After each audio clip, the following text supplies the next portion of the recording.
One, if you live in a capitalistic society, you got to learn this concept. This concept is called income shifting. Income shifting. Income shifting basically means I understand that in America, I only get paid in 3 ways, or there are 3 types of income I can generate in a capitalistic society. The first one is the most popular. The first way that most people choose to get paid is a W-2. Now, notice I said choose to get paid because you got options. It's just that the system pretty much puts you in a W-2 option. That's the one they promote the hardest. Also known as a what? A job. Make sense? So this is the job situation, and a job pays you on a format called a W-2. The second way you can choose to get paid in America, notice I said choose, is because you have a choice, is a 1099. A 1099 is also known as a business or a small business. We're going to show you the advantages of a 1099. And the third way that you can choose to get paid is investments. So it's really elementary. Investments, also known as capital gains, appreciation, dividends. The goal for all of us in this room is to take your money from your W-2, invest it through some type of business, and ultimately end up where all your money is making you what? Making you money. That's where you want to end up. You want to make it where the majority of your income is coming from investments. Here's why. A W-2 is taxed the most out of all 3 income streams. A W-2 is the one that says, I want the government to take my money off the top. So I'm going to give the government 28 to 33% of my income before I see a dime. Now, here's my thing. There's nothing wrong with a job. There's nothing wrong with a W-2. Just know that that's the game that you signed up for when you had more choices. But again, if you have a W-2, it's no problem, but start making your way this way so you can give yourself a pay raise, and we teach you how to do it. This guy right here says, you know what? I'm going to get taxed 15 to 23%. Now, that's way better than 28 to 33. But it's not as good as this guy down here. Money says I get taxed less than 10%. Now, I'm not the smartest person in the world. I have an English degree, not a math degree. But my numbers up here do tell me that if I can get a government less than 10%, instead of giving the government, up to 33%, I need to really start finding a way to give the government less money. So here's the concept. Instead of always trying to get people to make more money, let's give away less money, and that's giving yourself a pay raise, and I'm gonna prove it to you. All right.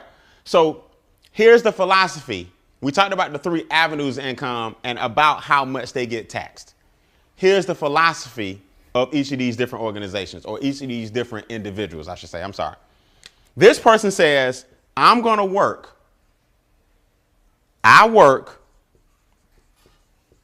I pay taxes. Then I spend. That's just the way it is. That's the philosophy of a W-2 person. Robert Kiyosaki said it best. Rich Dad, Poor Dad, Cash Flow Quadrants, all of his books. He talks about this. I'm going to work first. I'm going to pay taxes second. And I'm going to spend what? Last. This person says my business is going to work. I'm going to spend second. And I'm going to pay taxes third. That formula and that attitude alone puts more money back in your pocket because the government rewards 1099s and business people before they reward W-2s and jobs. This person wants the taxes to come off first. This person wants the taxes to come off last. Now, I don't know about y'all, but I just feel like if I'm doing the work, I need to get paid when? First. This group right here, or this attitude is my money is going to work first. I'm going to spend second, and I'm going to pay taxes when? Last. So either way, these 2 are more beneficial because you pay taxes in the end. So let's get into it. How in the world do you literally shift your income from one income stream to the next? All right, this is real simple. In our company, we teach you 3 strategies to go from the highest tax bracket or the highest form of being taxed to the lowest form of being taxed. 3 strategies. Okay, remember I told you it's 3 solutions to your 4 problems. Strategy 1 is create what's called a positive cash flow cycle. We also call it cash flow success. Most people have a cycle of cash flow failure. The first thing we got to do in order to make our way over here is take your current income without you having to market or sell a dime and create a cash flow what cycle? Success. Most people have a cash flow what? Failure. So the first thing we got to do is flip that. Here's what a cash flow failure cycle is. Your lack of money is costing you money.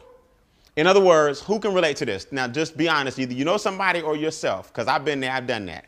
The bills are late, so all of them got a little late fee on them, right? The lights ain't off, but the light bill may have been $130, but yours $155 because $25 late fee, right? Everybody can relate to that. The gas is not off, but if you look at all your bills, there's a gas fee. See, the lack of money is costing you money. The rent is late. It's due on the 5th, but I get paid on the 7th. So unfortunately, I just got to pay mine on the what? On the 7th. The lack of money costs you money. So if your rent is $11.50, but you're paying $12.50 only because it's late, your lack of money is costing you what? Costing you money. See, that's cash flow failure. I don't have enough money to afford a real good CPA, so my cousin does my taxes for free. And in America, you get what you pay for. So your cousin doing your taxes, that's all good. But I bet you overpaying in what? You overpaying taxes. So because you don't have enough money for a CPA, your lack of money is costing you money. The more money you have, the less money you spend. That's capitalism. So if you go into a car lot and your credit is bad, your interest rate is going to be awful what? Awful high. You go into a car lot and you got $200,000 cash and the Porsche is $90,000, you can talk them what? Down. Your lack of money costs you money. But when you got money, you got leverage. So the first thing we got to do is flip your current situation around so that you got more cash flow coming into your own household. And before we show you anything else, you got to make your money positive and not what? Not negative. I go stroke a check. I know it ain't there, but I'm going to try to beat it to the bank. I swipe my debit card and I'm going to try to beat it. $36, late fee, 40, whatever, $28. My lack of money costs me what? Money. See, here's what people miss. You might say to yourself, well, Brian, them little late fees, not really a big deal on my gas bill, cell phone bill, credit card bill.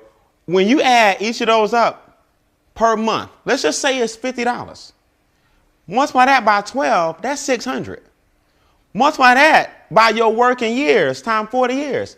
You in late fees paid tens of thousands of dollars in late fees. Now, if you had those late fees back and you were investing them, that's where your $1 million is. Your $1 million, you got your $1 million, is caught up in negative cash flow. So strategy 1, convert you from cash flow failure to cash flow what? Success. Using your own what?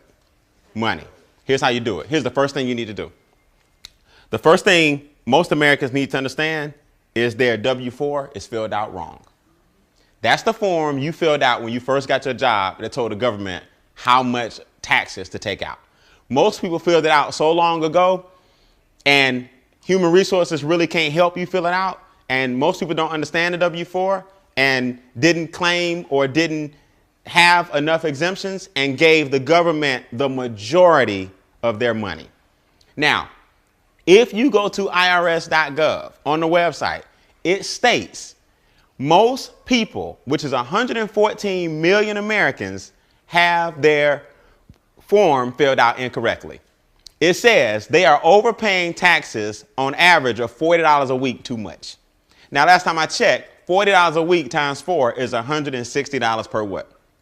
Month. Do you think if you had an extra $160 come back into your check, it might be able to cut off some of them late fees and flip that around, right? So the first thing we do is we tell people, adjust your W-4, and here's why. People think that getting a refund check in America, like your accountant or the person who does your taxes did you a big favor.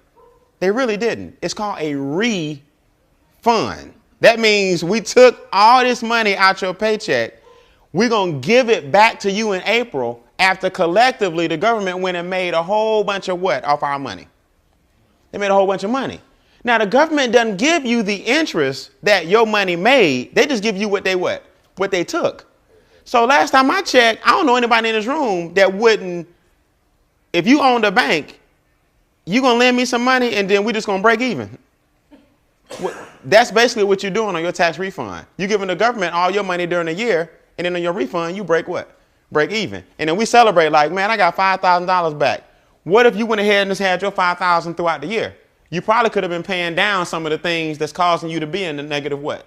Cash flow cycle. So we tell people the first thing you need to do is take a serious look at your W-4 because 114 million people have it filled out incorrectly. The IRS website states most people may be using their tax returns as a forced savings. Who know I'm telling the truth, right? It's a forced savings. You know it's a big check coming back, and because most people don't have discipline, they look forward to that big check. The IRS website states you may be better off paying down debts.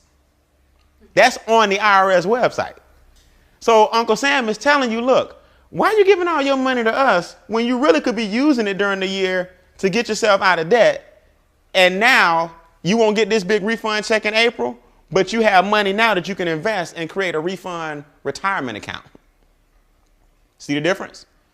So that's the first thing we teach you. When you adjust your W-4, then we teach you, okay, so let's look at this. We adjusted your W-4, so your income went up, but your taxes went what? Down.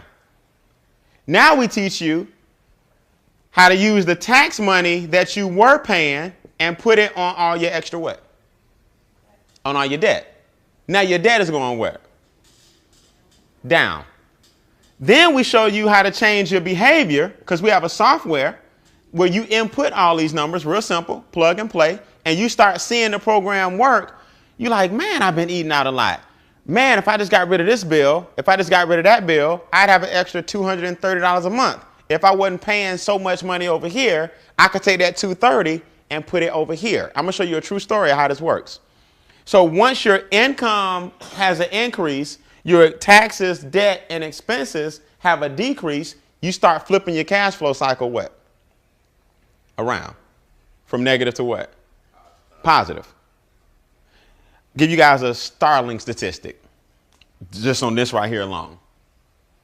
If the government is taking a third of your income, that basically means you're working from January to April for free every year, because that's a third of the what?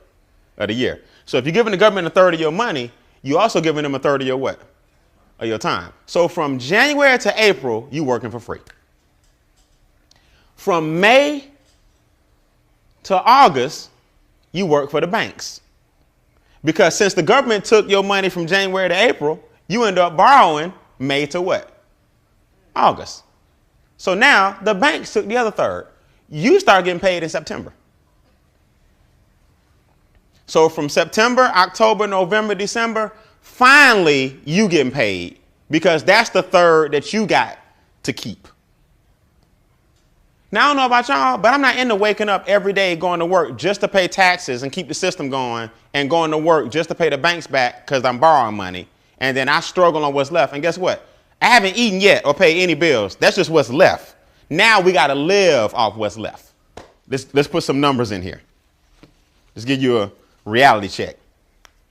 You make $50,000 a year salary. Off the top, government's going to take 18. So you take home 32.